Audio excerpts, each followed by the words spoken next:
സോഹോ സിയറത്തിന്റെ പുതിയൊരു സെക്ഷനിലേക്ക് എല്ലാവർക്കും സ്വാഗതം. ഞാൻ അമൽദേവ് അനിൽകുമാർ. ഈ ഒരു സെക്ഷനിലൂടെ നമ്മൾ കുറച്ച് കാര്യങ്ങളായിരിക്കും ഡിസ്കസ് ചെയ്യാൻ പോവുക. അതിൽ ഒന്നാമത്തെ കാര്യമായിരിക്കും എങ്ങനെ സോഹോ സിയറത്തിൽ നമ്മൾ കസ്റ്റം ഫിൽറ്ററുകൾ ഈ ഒരു വ്യൂവിനെ നമുക്ക് അപ്ലൈ ചെയ്യാൻ പറ്റും, എങ്ങനെ കസ്റ്റം വ്യൂ നമുക്ക് ബിൽഡ് ചെയ്യാം, എങ്ങനെ ഫിൽറ്ററുകൾ സേവ് ചെയ്യാം, അതുപോലെ തന്നെ മറ്റ് വ്യൂസ് എങ്ങനെ നമുക്ക് എക്സ്പ്ലോർ ചെയ്യാം എന്നുള്ളതാണ്. സോ നമുക്ക് സെക്ഷനിലേക്ക് കടക്കാം. ഇപ്പൊ നിങ്ങൾ ഇവിടെ കാണുന്നത് ഡീൽസ് മൊഡ്യൂളിലെ കുറച്ച് സാമ്പിൾ റെക്കോർഡ്സ് ആണ്.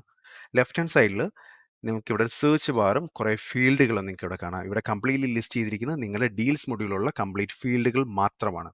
സോ നിങ്ങൾക്ക് ഒരു പർട്ടിക്കുലർ ഫീൽഡ് വെച്ചിട്ട് നിങ്ങൾക്ക് നിങ്ങളുടെ റെക്കോർഡ്സിനെ അല്ലെങ്കിൽ നിങ്ങളുടെ കംപ്ലീറ്റ് ഡേറ്റയെ നിങ്ങൾക്ക് ഫിൽറ്റർ ചെയ്യാവുന്നതാണ്.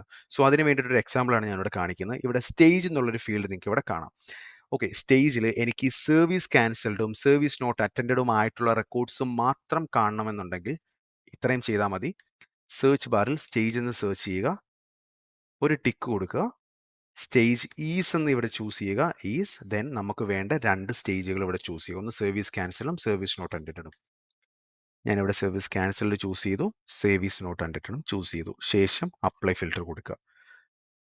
അങ്ങനെ നമ്മൾ വളരെ ഗംഭീരമായിട്ട് ഒരു ഫിൽറ്റർ അപ്ലൈ ചെയ്ത് കഴിഞ്ഞു. ആ ഫിൽറ്ററിൽ നിന്ന് നമുക്ക് അതുമായിട്ട് റിലേറ്റ് ചെയ്തിരിക്കുന്ന മാത്രം റെക്കോർഡ്സ് നമുക്കിപ്പോൾ വ്യൂ ചെയ്യാൻ പറ്റുന്നുണ്ട്. ഇനി നമുക്ക് ഫ്യൂച്ചറിൽ എപ്പോഴും ഇങ്ങനെ ഫിൽറ്റർ ചെയ്യാതിരിക്കാൻ വേണ്ടിയിട്ട്, ടൈം സേവ് ചെയ്യാൻ വേണ്ടിയിട്ട് ഈ ഫിൽറ്ററിനെ നമുക്ക് സേവ് ചെയ്ത് വെക്കാൻ പറ്റും. സേവ് ചെയ്യാൻ വേണ്ടിയിട്ട് ഇത്രയും ചെയ്താൽ മതി. സേവ് ഫിൽറ്റർ എന്നൊരു ബട്ടൺ ക്ലിക്ക് ചെയ്യുക, പേര് കൊടുക്കുക, സേവ് ചെയ്യുക.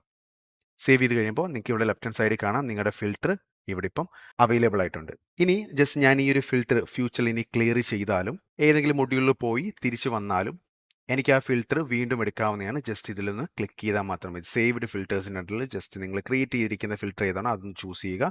ഫിൽറ്റർ അപ്ലൈ കഴിഞ്ഞു. ഇനി രണ്ടാമത്തെ കാര്യം, ഈ ഫിൽറ്റർ നിങ്ങൾക്ക് റിനെയിം ചെയ്യാനോ ഡിലീറ്റ് ചെയ്യാനോ പറ്റുന്നതായിരിക്കും. റിനെയിം ചെയ്യാൻ ജസ്റ്റ് റിനെയിം കൊടുത്തു കഴിഞ്ഞാൽ നിങ്ങൾക്ക് റിനെയിം ചെയ്യാവുന്നതായിരിക്കും.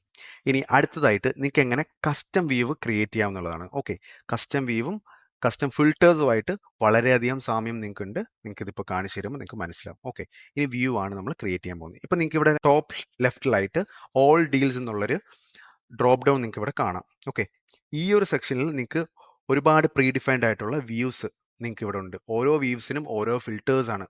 ഓക്കെ, ഇനിയിപ്പോൾ ഇവിടെ മൈ ഡീൽസ് ചൂസ് ചെയ്ത് കഴിഞ്ഞാൽ എൻ്റെ അണ്ടറിലുള്ള റെക്കോർഡ്സ് മാത്രം എനിക്ക് ഇവിടെ നിന്ന് കാണാൻ കഴിയുന്നതായിരിക്കും.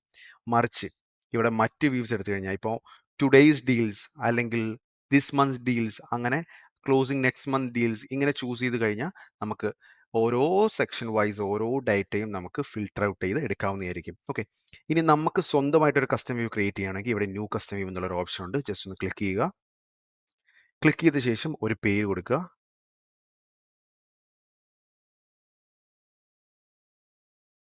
അതിനുശേഷം ഇവിടെ ഒരു ഫിൽറ്റർ അപ്ലൈ ചെയ്യാവുന്നതാണ്. ഫിൽറ്റർ അപ്ലൈ ചെയ്യാൻ നമ്മൾ നേരത്തെ യൂസ് ചെയ്ത അതേ കണ്ടീഷൻ നമുക്ക് ഇവിടെ യൂസ് ചെയ്യാം.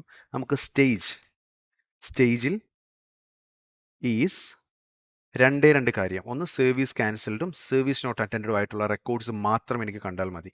സോ ഫിൽറ്റർ നമ്മൾ അപ്ലൈ ചെയ്ത് കഴിഞ്ഞു. അപ്ലൈ ചെയ്ത് കഴിയുമ്പോൾ താഴേക്ക് വരുമ്പോൾ നിങ്ങൾക്ക് അതിന് എന്തൊക്കെ കോളംസ് ആ വ്യൂവിൽ കാണണം എന്ന് നിങ്ങൾക്ക് ഇവിടെ ചൂസ് ചെയ്യാം. കറന്റ് ഇപ്പോൾ ഡീൽ നെയിം, എമൗണ്ടും സ്റ്റേജ് മാത്രമേ ഉള്ളൂ. എനിക്ക് അതിൻ്റെ കൂടെ ഇമെയിൽ, ഫീഡ്ബാക്ക്, അങ്ങനെ എന്ത് തരത്തിലെ ഫീൽഡുകൾ ഇവിടെ അവൈലബിൾ ആയിട്ടുണ്ടോ അത് എനിക്ക് ഇവിടെ ആഡ് ചെയ്യാൻ പറ്റും. ശേഷം നിങ്ങൾക്ക് സേവ് ചെയ്യാവുന്നതാണ്. സേവ് ചെയ്ത് കഴിയുമ്പോൾ നിങ്ങൾക്ക് പുതിയൊരു വ്യൂ കിട്ടുന്നതായിരിക്കും. സോ ഞാൻ നേരത്തെ പറഞ്ഞ പോലെ ഫിൽറ്ററും കസ്റ്റം വ്യൂ ആയിട്ട് വളരെയധികം സാമ്യമുണ്ട്. ജസ്റ്റ് കുറച്ചുകൂടി അഡ്വാൻസ്ഡ് ആണ്. സോ നിങ്ങൾക്ക് ക്രിയേറ്റ് ചെയ്ത കസ്റ്റം വ്യൂസ് എല്ലാം നിങ്ങൾക്ക് ഇവിടുന്ന് ഫൈൻഡ് ചെയ്യാവുന്നതാണ്. ക്രിയേറ്റഡ് ബൈ മീ എന്ന ലിസ്റ്റിലേക്ക് അത് നിങ്ങൾക്ക് ഫേവറേറ്റ്സിലായിട്ട് സ്റ്റാർ ചെയ്ത് വെക്കാവുന്നതാണ്. ഓക്കെ, ഇതുപോലെ തന്നെയാണ് ഫിൽറ്റേഴ്സും. സോ ഈ രണ്ട് കാര്യങ്ങളും നിങ്ങൾക്ക് ഏകദേശം മനസ്സിലായെന്ന് വിചാരിക്കുന്നു. ഇനി ലാസ്റ്റ് ആയിട്ട് വരുന്ന കാര്യമാണ് എങ്ങനെ ഒരു വ്യൂ, കംപ്ലീറ്റ് വ്യൂ നമുക്ക് ചേഞ്ച് ചെയ്യാന്നുള്ളതാണ്. സോഹോ സിആർഎത്തിൽ രണ്ട് തരം വ്യൂസ് ആണ് ഇപ്പോൾ അവൈലബിൾ ആയിട്ടുള്ളത് കറന്റ്. ഒന്ന് ലിസ്റ്റ് വ്യൂ, ഇതാണ് നമ്മളിപ്പോൾ കാണുന്ന ഒരു ലിസ്റ്റ് വ്യൂ. ഓരോ ലിസ്റ്റ് ആയിട്ടാണ് ഓരോ റെക്കോർഡ്സ് നിങ്ങൾക്ക് ഇവിടെ കാണുന്നത്. ഇനിയുള്ളത് കാൻബാൻ വ്യൂസ് ആണ്. ഓക്കെ, കാൻബാൻ വ്യൂസിന് വലിയൊരു പ്രത്യേകതയാണ് ഇനി കാണിച്ചു തരാൻ പോകുന്നത്. ഈ ഒരു ഡ്രോപ്പ് ഡൗൺ ഇവിടെ നിങ്ങൾക്ക് ഇവിടെ കാണാം. ക്ലിക്ക് ചെയ്ത് കഴിഞ്ഞാൽ കാൻബാൻ വ്യൂ ഉണ്ട്. ജസ്റ്റ് ഒന്ന് ചൂസ് ചെയ്യുക. ചൂസ് ചെയ്ത് കഴിയുമ്പോൾ നിങ്ങൾക്ക് ഇങ്ങനെ ഒരു വ്യൂ കിട്ടും. ചൂസ് ചെയ്യുമ്പോൾ ഇവിടെ ഏറ്റവും വലിയ പ്രത്യേകത, ഒരു റെക്കോർഡിനെ അല്ലെങ്കിൽ ഒരു കസ്റ്റമറിനെ നമ്മുടെ ബിസിനസ്സിൽ ഓരോ സ്റ്റേജിലൂടെ പോകുമ്പോഴും അത് നമുക്ക് ഓരോ റെക്കോർഡിനുള്ളിൽ പോയി ചേഞ്ച് ചെയ്യുന്നതിന് പകരം ഇവിടുന്ന് നമുക്ക് ഡ്രാഗ് ആൻഡ് ഡ്രോപ്പ് ചെയ്ത് ഒരു സ്റ്റേജിൽ നിന്ന് മറ്റൊരു സ്റ്റേജിലേക്ക് നമുക്ക് മൂവ് ചെയ്യാവുന്നതാണ്. വളരെ സിമ്പിൾ ആയിട്ട് ഞാനിപ്പോൾ മൂവ് ചെയ്ത് കഴിഞ്ഞു. അത്രേ ഉള്ളൂ. സോ ഇതാണ് കാൻബാൻ വ്യൂവിന്റെ ഏറ്റവും വലിയൊരു പ്രത്യേകത. ഇനി ഒരു റെക്കോർഡിന്റെ ഉള്ളിലേക്ക് പോയി അഡ്വാൻസ്ഡ് ആയിട്ട് ഒരുപാട് കാര്യങ്ങൾ മാറ്റണമെന്നുണ്ടെങ്കിൽ ജസ്റ്റ് ഒന്ന് ക്ലിക്ക് ചെയ്താൽ മാത്രം മതി. ആ ഒരു റെക്കോർഡിന്റെ ഉള്ളിലേക്ക് പോയി കഴിഞ്ഞ് കംപ്ലീറ്റ് ഡീറ്റെയിൽസ് നിങ്ങൾക്ക് ഇപ്പോൾ സ്ക്രീനിൽ കാണുന്ന പോലെ എല്ലാം അവിടുന്ന് ട്രാക്ക് ചെയ്യാവുന്നതാണ്. സോ ഇത്രയാണ് നമ്മൾ ഈ ഒരു സെക്ഷനിൽ നമ്മൾ ഡിസ്കസ് ചെയ്യുന്നത്. ഈ സെക്ഷൻ വളരെയധികം ഹെൽപ്ഫുൾ ആയെന്ന് വിചാരിക്കുന്നു. തീർച്ചയായിട്ടും ഇത്രയും കാര്യങ്ങൾ നിങ്ങൾ സോഹോ സിആർത്തിൽ ട്രൈ ചെയ്ത് നോക്കുക. ട്രൈ ചെയ്ത് നോക്കിയതിന് ശേഷം എന്ത് ഫീഡ്ബാക്കുകളും നിങ്ങൾക്ക് കമന്റ് ബോക്സിൽ അറിയിക്കാവുന്നതാണ്. Thank you so much. By.